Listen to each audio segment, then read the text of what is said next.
Good morning, homesteaders. Tiny Monarch here in Tennessee. I have been busting butt as much as I can. Try to give you a little update on the way things are going. My husband had his shoulder surgery, and he is coming up on week 3, I think, of physical therapy. Kind of the best way to describe it is he can't yawn properly without pain. So he can't reach up and do that wonderful thing you do in the morning. You take advantage of, it's like, oh my gosh, do you take for granted just being able to yawn, and he can't do that and stretch. So I have been trying to just keep up with what we have. We did process the ducks, so they aren't the breed we're going to stick with. So there was really no point in keep feeding him and having to become, another thing to do. So we took care of that the other day, which went okay. It's just pig food. There's not much to them. They're very lightweight. So all we have now is the egg layers, which we got back into their coop that has a run on it. And then we have additional little run that we put to the outside, which is what we usually do in the wintertime anyway. And then we have the 12 turkeys still until the end of October. But they're doing really well, lots of males. There's been lots of tussling. This spot has got a lot of shade at the top, but as you can see, maybe, they're already wearing it down, and it's been 2 weeks, it was before surgery, so about between 3 and 4 weeks that they've been in this spot, and it runs from here all the way down to there with the Scovich, which they go into at night. So that's looking like they're going to have to be moved soon too. Another thing on my plate. And we do not have Premier One fences. We do not. We just don't have it in the budget to do that. So we're not going to bind ourselves down even more with that expense. We're working with what we have. So, speaking of working with what we have, I played around with a lot of different things to try to get my pigs up, because we have rotated them from all the way in the front of the property alongside where the turkeys are, section by section by section by section by section, moving them all the way around the woods up in here in paddocks. And as we went, each paddock as we went, we were moving posts and putting fence, and moving posts and putting fence, because we do not have full perimeter fencing, and we do not have Premier One.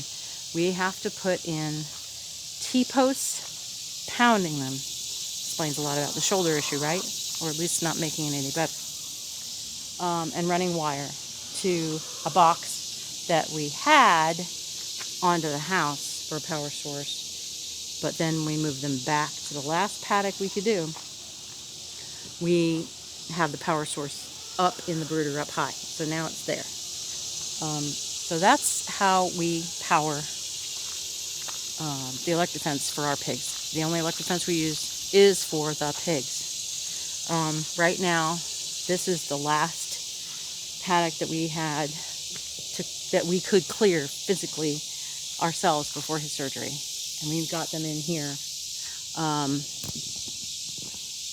Resulted in me going in the hospital from heat exhaustion. So, this is big time stuff now.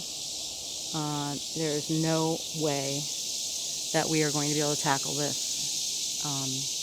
And the majority of the property that we have going down into here, it starts to narrow. So, again, not happening. So they are right now down in this paddock here, and this was all pretty rough through here anyway, because of this being so steep. So they've been down in here, doing a little bit back in here. It goes pretty far back, but for the purposes of when we're ready to process in November, being able to get them up and out, we want them on flat ground. We're also going to take a vacation to go see my kids and Carrie's grandson.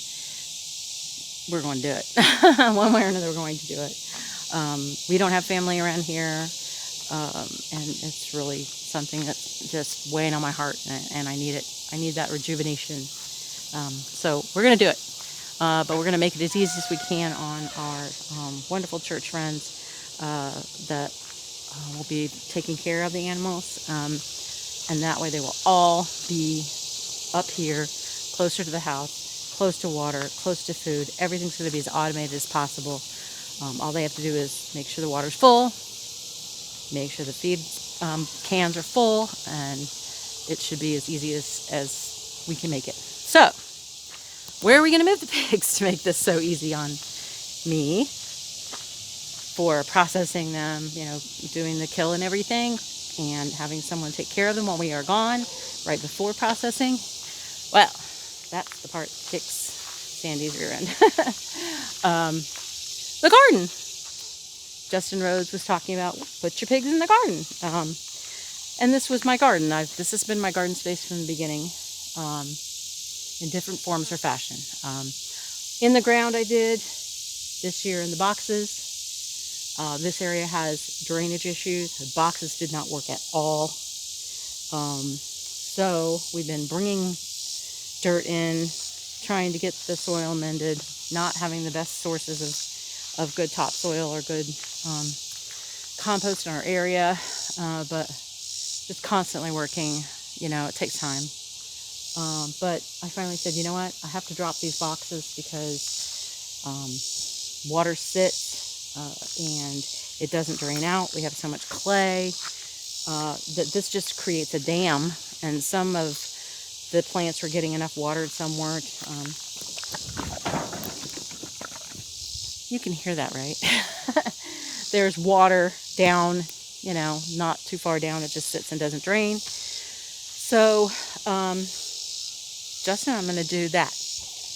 I'm going to finish. We already had this fence up with pallets, and I've started best I can. I'm knocking stuff down and taking it down as I can. My body will allow. And then putting up these pallet fences. I'm just going to let the pigs have a good old time. Playing in the clay, playing in the mud, playing in the dirt, eating what green is in here, doing their thing. Little plowing machines, let them do their thing. I'm not gonna knock down the dirt. I'm just not gonna do it. I'm gonna get these beds down. My green peppers are almost finished. They're getting attacked. My okra, I'm pretty close to being done with. I'm just going to knock them down, and if I can't get these posts out, as long as there's no screws or nails in them, they're a chew toy. I'm going to rub up against you and scratch my back toy. As long as there's no screws in it and there's nothing sharp, I should be fine. Right, Dustin? So, yeah. So I have to put T-posts in from where the yellow line is. So that's going to come around to there. I'm going to back up a little bit and turn this so you can see. And then this is our compost. And this is where we used to have a lot of wonderful mulch that we made ourselves from our property as we cut trees down, which is now gone. We've gone through it. And we can't find anybody in our area that has any, that will deliver any without it being like $500, and we just don't have that right now. So, again, gonna make do. So I'm gonna turn this around. So you see the yellow line. See where the pallets are, and then the pallets along here. This is gonna be their space, and this space is gonna hold them roughly 2 months. I'm gonna continue to try to get mulch, to find mulch. I'm going to do my darndest to keep on top of their poo in some way. Hi honey.